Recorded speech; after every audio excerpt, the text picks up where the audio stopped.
Welcome back. Today I'm going to take you through my all-new Trek Emonda SL9 etap. Now just to clear things up, I'm not claiming that it's a slow bike in the slightest. I'm just saying that it feels ridiculously slow, and I'll go into a little bit of that throughout the video. Just quickly before we do get started, thank you so much to Cycle World. They're my new bike sponsor, based in Guernsey, and thank you so much for getting this ready for me and setting it up. Thank you Alex, thank you Tim, etc. Ben. It's been great to have this bike sorted out for me, and I'm so grateful for your help with providing it as well.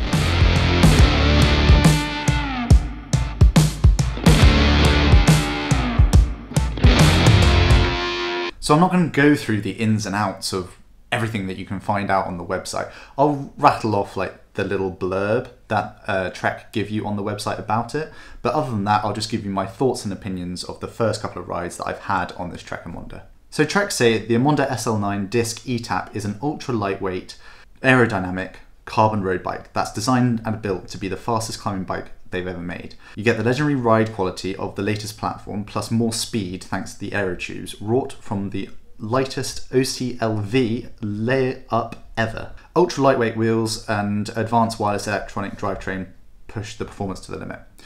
And yeah, I'd agree, it is the best bike that I've ever ridden by quite some margin. And I had the old Trek Madone as well, but this is above and beyond the ride quality that I had on that.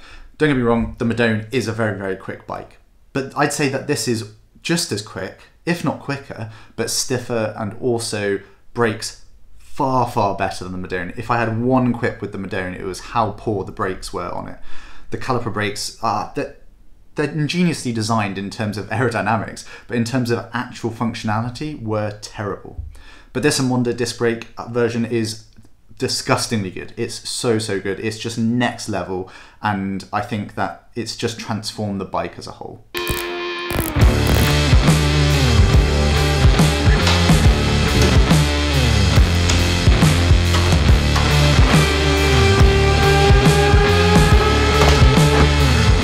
Now as for the components and the drivetrain and things like that I've included on it that are slightly different maybe to normal, I have gone for etap axis.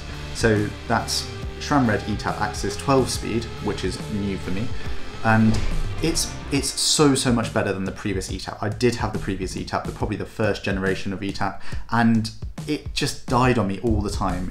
There was some form of issue with it quite often, but so far I've had no issues with it. It's very smooth. Having the 12 gears is a little bit of something to get used to, and a very small front ring is strange. My god, I love this bike. Although, that being said, it feels kind of slow. What I mean by that is not that it's actually slow. It's more that it's ridiculously stable. The best way I can describe it is, I used to have a Ford Fiesta. Sorry if it's really windy.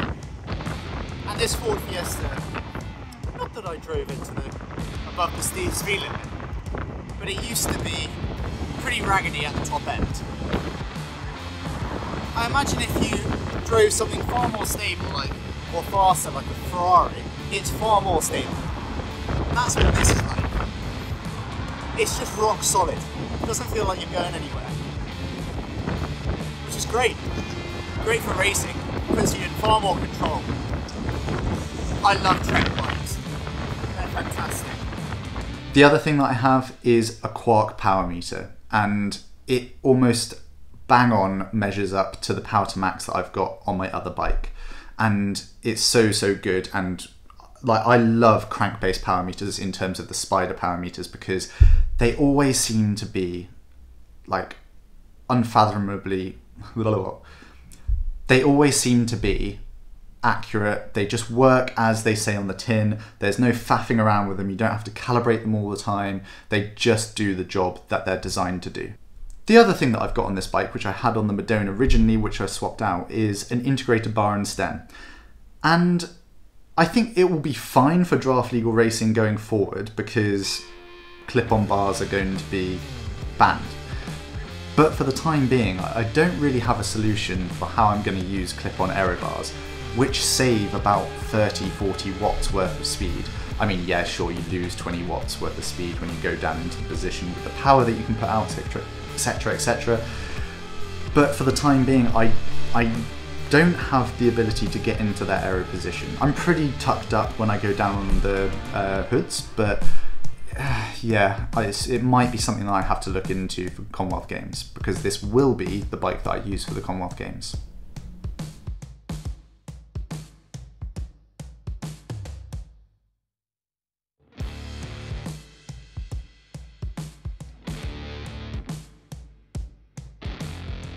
Now, I'm currently not using the wheel set that I will be using for the Commonwealth Games, which will be the CES wheels. The wheels that are on there at the moment with the tyres are 25mm, but because of the width of the wheels, which will be the same as the CES wheels, they look more like 28mm tyres. And this gives you so much more ground contact, which gives you so much more stability when you're riding along and going around corners. And that is what, as you've seen, puts me off a little bit whilst going down the road. Like, it's just so stable that it feels like you're going a little bit slow. And yeah, I hope you saw that like within the clips that I just showed you, but it's a delight to ride. It's so comfortable, like it just floats along the ground. It's so stable, it just feels like you're gliding.